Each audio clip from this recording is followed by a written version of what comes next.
السلام علیکم ورحمۃ اللہ وبرکاتہ۔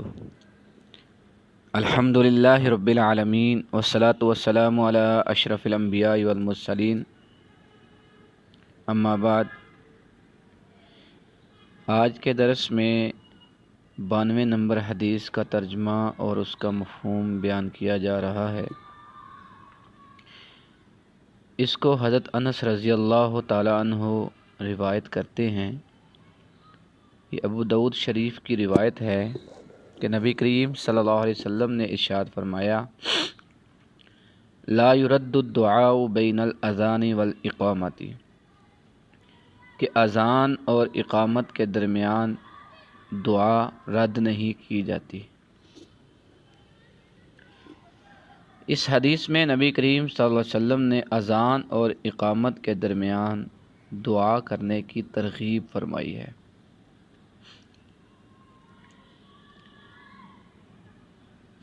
اور یہ یاد رکھیں کہ شریعت میں دعا مانگنے کے لیے کسی وقت کے بارے میں کوئی ممانعت وارد نہیں ہوئی، البتہ بیت الخلاء میں یا برہنہ حالت میں اللہ کا ذکر زبان سے کرنا منع ہے۔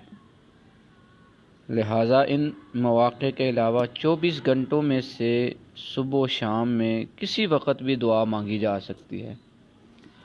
ہاں، بعض اوقات کے بارے میں احادیث میں وارد ہوا ہے کہ ان اوقات میں دعا جو ہے زیادہ قبول ہوتی ہے۔ انہی میں سے ایک وقت جو ہے مقبولیت دعا کا اذان اور اقامت کے درمیان والا وقت ہے، کہ نبی کریم صلی اللہ علیہ وسلم فرما رہے ہیں کہ اذان اور اقامت کے درمیان جو کی گئی دعا ہے وہ رد نہیں جاتی۔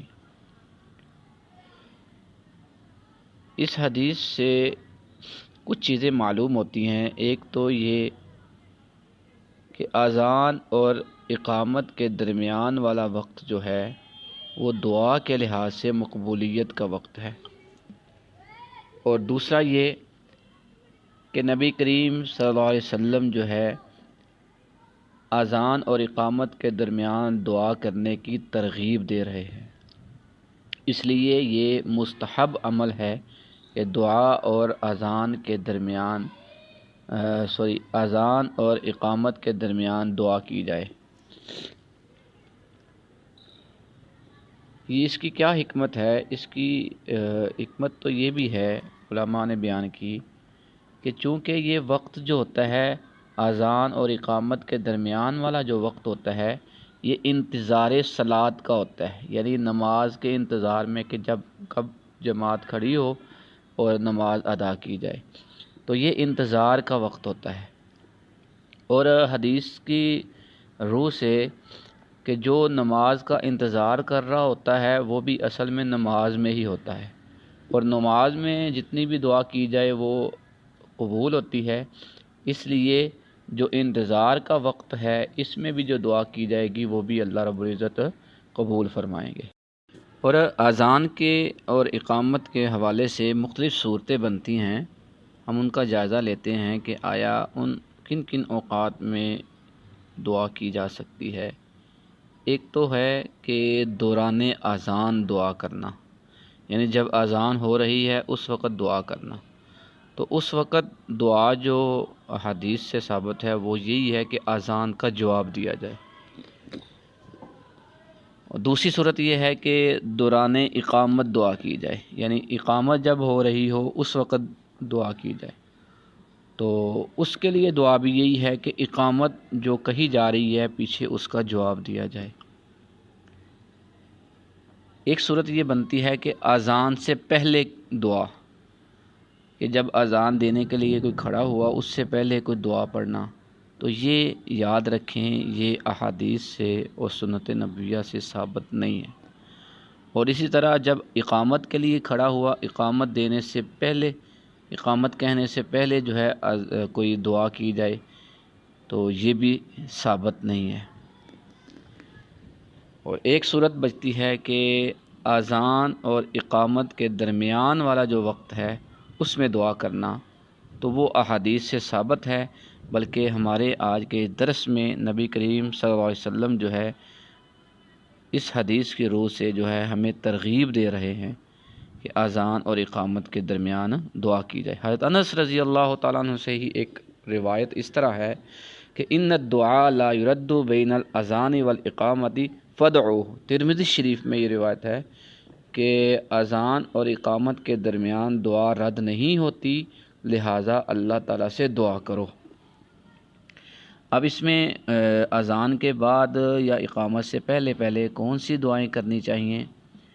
اس میں تو ایک دعا وسیلہ ہے، یعنی جو اذان کے فوراً بعد مانگی جاتی ہے، جس کو حضرت جابر رضی اللہ تعالیٰ عنہ نے روایت کیا کہ اللہم رب هذه الدعوة التامة والصلاة القائمة آت محمدا الوسیلہ والفضیلہ وابعثه مقاما محمودا الذی وعدتہ، کہ نبی کریم صلی اللہ علیہ وسلم کے لیے وسیلے کی دعا کی جائے۔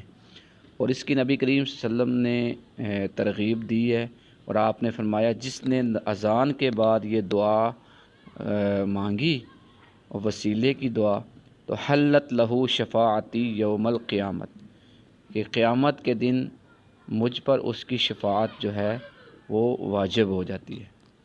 تو ایک تو یہ ہے کہ دعا اذان کے بعد جو ہے وہ وسیلے کی دعا مانگی جائے نبی پاک صلی اللہ علیہ وسلم کے درجات کی بلندی کے لیے۔ اور دوسری یہ ہے کہ صحابہ کرام نے ہی نبی کریم صلی اللہ علیہ وسلم سے پوچھا کہ ہم اذان اور اقامت کے درمیان کون سی دعا مانگیں یا اللہ تعالیٰ سے کیا مانگیں؟ تو نبی کریم صلی اللہ علیہ وسلم نے ارشاد فرمایا صلی اللہ العافیۃ فی الدنیا والآخرہ، کہ اللہ تعالیٰ سے دنیا اور آخرت میں عافیت کی دعا کیا کرو، کہ یا اللہ مجھے دنیا میں بھی خیر و برکت اور عافیت عطا فرما، اور آخرت میں بھی مجھے عافیت عطا فرما۔ اور ایک حدیث کا مفہوم ہے کہ اللہ تعالیٰ کے نزدیک عافیت مانگنے سے بہتر کوئی دعا نہیں، یعنی یہ دعا مانگا کریں اللہم انی اسألک العفو والعافیت والمعافات فی الدنیا والآخرہ۔ یہ بہترین دعا ہے دعاؤں میں سے، یعنی عافیت جس کو مل گئی اس کو سب کچھ مل گیا۔ تو اس لیے اس کے علاوہ بھی آپ اپنی حاجت کی کوئی جو مرضی دعا مانگ سکتے ہیں، لیکن یہ ہے کہ عافیت کی دعا مانگنا یہ زیادہ بہتر ہے اور اولیٰ ہے، اس کو لازمی دعاؤں میں رکھیں۔ اور کیونکہ دعا کا ذکر ہو رہا ہے تو اس لیے کچھ دعا کا ادب جو علماء یا احادیث سے ہمیں مفہوم سمجھ آتا ہے وہ یہ ہے کہ دعا کرتے وقت ابتدا میں اللہ تعالیٰ کی حمد بیان کی جائے، اور پھر رسول اللہ صلی اللہ علیہ وسلم پر درود بھیجا جائے، اور اس کے علاوہ پھر اپنی ذات سے کے لیے دعا مانگنا شروع کرے، اور پھر دوسروں کے لیے بھی دعا مانگے۔ کہ یہ دعا کے کچھ آداب ہیں کہ جس میں اللہ رب العزت کی حمد و ثنا اور نبی کریم صلی اللہ علیہ وسلم پر درود بھیجا گیا ہو، وہ دعا بھی زیادہ قبول ہوتی ہے۔ تو اللہ تعالیٰ سے دعا ہے کہ اللہ تعالیٰ ہمیں ان اوقات کو قیمتی بنانے کی توفیق عطا فرمائے۔ والسلام علیکم ورحمۃ اللہ وبرکاتہ۔ اس میں ایک بات کا اضافہ کروں گا کہ جو دعا میں ہم کوشش کریں کہ جو عربی متن کی دعائیں ہیں جو اللہ رب العزت نے ہمیں خود قرآن پاک میں سکھلائی یا صحیح احادیث سے ہمیں نبی کریم صلی اللہ علیہ وسلم کی طرف سے جو ملی ہیں، ان دعاؤں کا ہی اہتمام کرنا چاہیے۔ تو کوشش کریں کہ وہ عربی کی دعائیں یا ان کا اردو مفہوم جو ہے اس حوالے سے جو قرآن پاک میں یا احادیث سے ثابت ہیں ان دعاؤں کا اہتمام کیا جائے۔ اللہ تعالیٰ عمل کی توفیق عطا فرمائے۔ والسلام علیکم ورحمۃ اللہ وبرکاتہ۔